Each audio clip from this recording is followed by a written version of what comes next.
Hello, it's Pigsy, just another quick video. I'm wondering about weightlifting and maybe the over 40s. It's difficult to know what the best exercises are for when you get past 40. I was lifting some barbell above my head with a lot of weights, and at the time it didn't cause any problems, it felt alright. And it seems to have caught up with me. So if you've got any ailments, see, this is the thing, is when you're older you've got certain ailments in your body, and a lot of these ailments are connected to some of your skeletal muscles. Now there is ways to work on them, doing forms of yoga and doing exercises where you hold postures, basically. Calisthenics or something. I forget the exact wording of it. There was a bunch of exercises, but there's also something called Yi Chuan, and it's got a standing tree poses and things like that. And it talks about spring force and dynamic force, and that's because it relates to the skeletal muscles. Ooh, that's a good point. Which way do I want to go? This way's probably quicker. Anyway, yeah, it talks about testing that. So initially I also say to my clients that when they're tired they might exhibit their weak form moving around. Now a good strong form suggests a good skeletal muscles, and plus the external muscles working as well to give it good body movement. And you can see a lot of it in people the way they move as well, if they've got weaknesses in their body.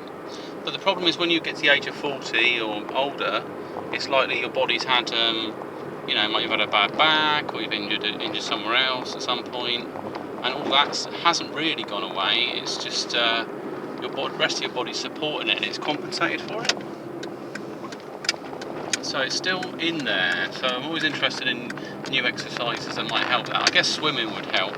Swimming very much does use your skeletal muscles and others, because you can feel it when you're in the water, that your body might start aching in different places because it's not used to that. It's that buoyancy, I guess. There you go, something about that. And so that's probably what I need to focus. One of the focus areas I need to do would be some fasting. But I'd imagine on the eating phase, I should probably do the skeletal muscles during the fasting. It wouldn't really affect it greatly. It's just you won't be regenerating loads and loads of tissue really quickly. You'd just be knackered. Possibly you'd feel tired. You'd just be standing up there in a pose. You know, things like standing on one leg. You can do half pose where you'd be doing what they call like a 7-star stance, that's what they call it, cat stances as well, whereby you're using the ball of your foot. It takes about 25% of your weight, and 75 is on one of your main legs, basically. And you can hold that pose for a while, and that helps develop internal force. The idea is if you do it enough, you start building your body up as if it's got extra gravity or something on Earth, so you become a bit more stronger. I've also got these they call them power joint boosters or something like that, and there's springs that go behind the back of the knee, and it's like a hinge joint type spring. So you might get them like mouse traps or something like that. They snap open. That kind of coiled spring in there.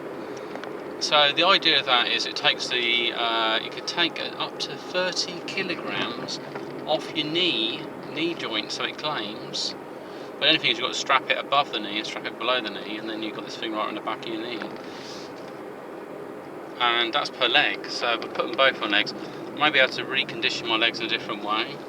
Like if I was doing squats with them on there, they help to stabilise. So other muscles like in your hips and so on will get used, and hopefully you could do more, and you'll be working with other muscles in more because it's supported. So you could slowly build up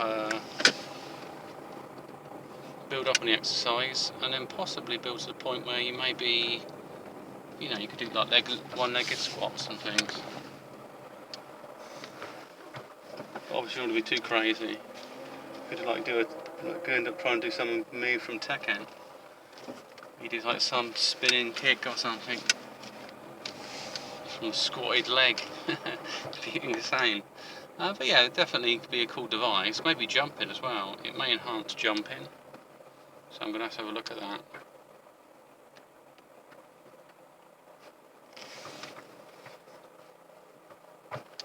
And then see what happens. So yeah, I'm always interested if anyone's got any tips on weights and other things for older people, such as myself. Not I'm ancient, it's just there's no point doing loads of weightlifting if it's going to put me out of action from work. I use my back every day, so there we go. Now it's just Pixie signing off, thanks, speak to you soon.